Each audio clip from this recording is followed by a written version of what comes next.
My birthday is coming up this Friday and I've decided I'm going to make my birthday dress again this year. But I think I'm gonna make this a tradition and just make myself clothes more. And I feel like it's my duty to spread my knowledge of making clothes onto other people in the world.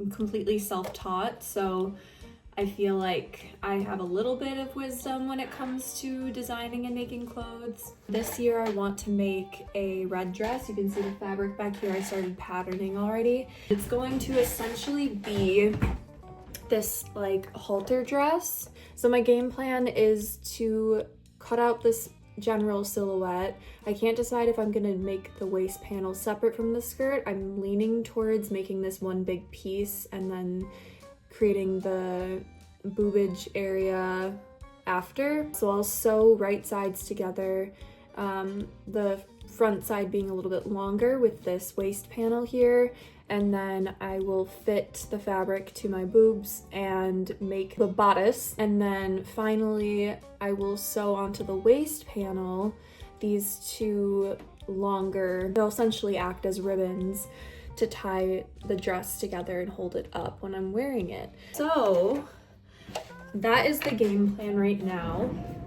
If you're unfamiliar with sewing, then I guess just grab some tea or coffee or whatever and just watch and enjoy. If you are a sewer, I'm probably using the wrong language to describe what I'm doing, but again, I'm self-taught, so apologize for that. So yeah, let's do it. Wish me luck. I don't know the technical terms for it, but the bobbin, where did I put my bobbin? So I lost my bobbin. Don't know where she went. Don't want to unfill another one, but I might have to. This is the life of an amateur fashion designer. There she went.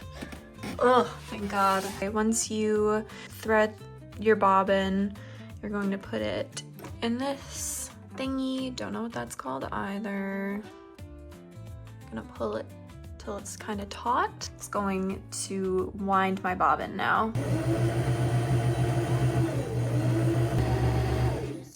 That's probably pretty good. So threading my machine, going to bring the thread through, and this is my machine from when I was a kid, so it's very easy to thread because it has directions for everything. You can see the arrows. Finally, we're gonna thread the needle itself. The needle will go into the machine and catch this thread, and it'll come out the mouth here. As you can see, I've caught the bobbin. You can see it moving underneath there. I'm just going to cut that off. And now she's ready. So the process that I just took you through is pretty standard for setting up a sewing machine, as far as I know. From here on out, it's very like Sophie's way. I am very makeshift, resourceful, and kind of just make the dress wherever it takes me. And so I might not even follow the plan I walked you all through, but we're gonna try. We're gonna try. I want the waist panel to be like under my boob to like 5.5 inches, give or take. So I think I'm just gonna start cutting and hope. I don't have any fancy tools. Everything I've been doing whenever I've made a dress is extremely makeshift, which in my opinion is the most fun way to make a dress, or anything for that matter. Going in blind, it's how you learn. The reason I'm making myself a birthday dress again this year is because I really loved this one dress I found on House of CB, but it was a little out of my price range, and I thought it would be fun to challenge myself. I've never made a gown before. I've only ever made like shorter dresses and skirts and things for myself and my mom and friends in my life. But this is a completely uncharted territory for me. So one of my favorite content creators is Uncomfy Co. She's was a polymer clay artist and small business owner, and I know many of you who found me and subscribed to me are people who found me when I was running my small business, and I guess this video is also serving as a bit of an update that I'm no longer running my business. Not for any big reason other than that I just didn't want to do it anymore, and had other things that were exciting me that I wanted to put more of my time and attention to. But yeah, I just decided to take a turn, and the reason I brought up Uncomfy or Tammy is because I saw a video she posted, I think in the last 24 hours, of talking about how she's no longer going to be selling polymer clay for very similar reasons to me. She shared that she was struggling mentally to find enjoyment in creating art that she was selling, and I loved every minute of the process of learning how to run a business, but I'm not a business owner, nor do I want to be at this point in my life. I love to create art. That's what I'm really good at, and it's quite ironic because a lot of business owners make this mistake of realizing that they actually don't want to be in business, and what they love doesn't necessarily need to be a business.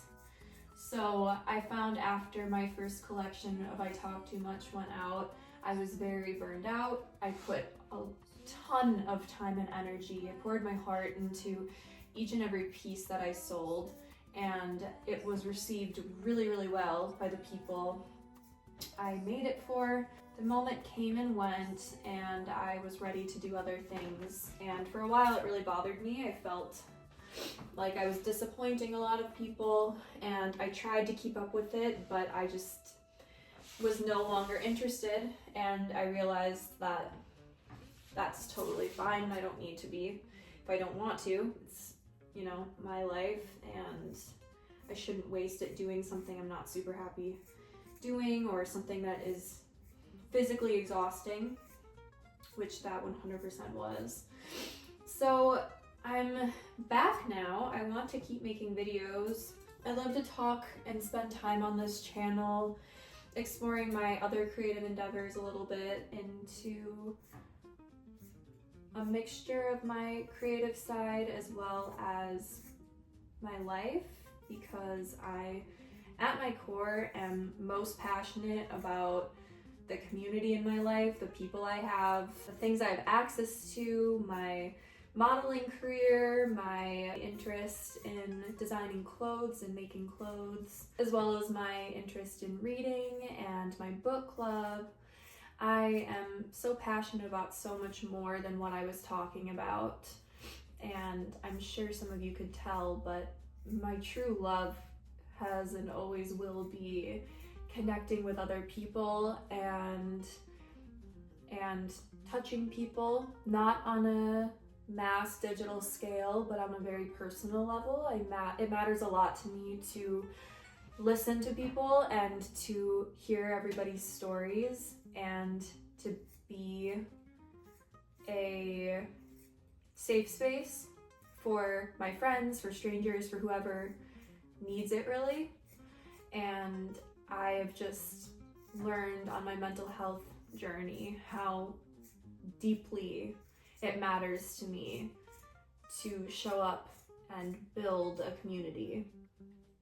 So that's what my goal is for this channel. And also, as I moved into my new house, I've been really finally tapping into the interior designer in me and really loving that, and I'm hoping to show more of what I do in my house, which is funny, you can't really tell based off of my bedroom right now, but everything else in my house is quite lovely. She's cut and ready to be sewn together.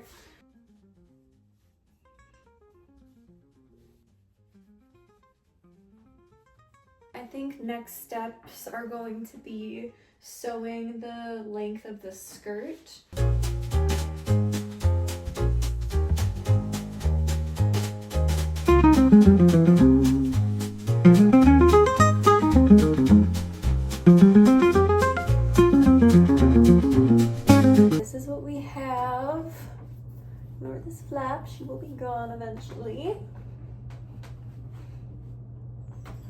When the time comes, I'll be able to cut that down a little bit above it and sew the booties on.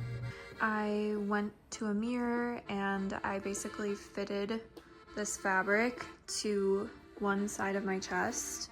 I added a little pleat. I don't know if I'll actually need that or not because this is just such stretchy fabric. It might be fine without. I have her all cut out now. The goal is to sew along here, up here, down here, then flip it inside out because we want clean seams, and just see how that fits. And then from there, assuming that all fits okay, I'm going to essentially do that process again with the other side.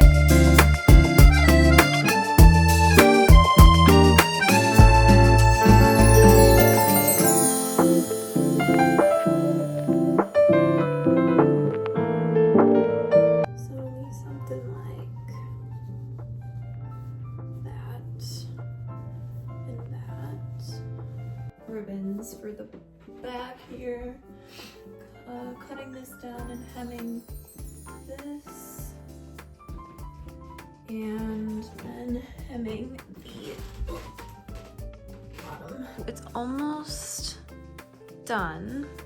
Now what I've done for the actual straps to make the waist nice and snatched is I've basically just eyeballed it. I measured the length of this side panel here, so I knew how much I was gonna need, the thickness, and then I drew this and I'm just gonna cut around it.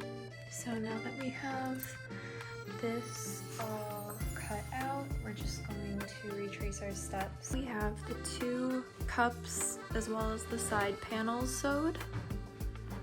I've yet to try it on, but I'm going to now hem this back spot because we want it to be a low back, and then hem the bottom of this.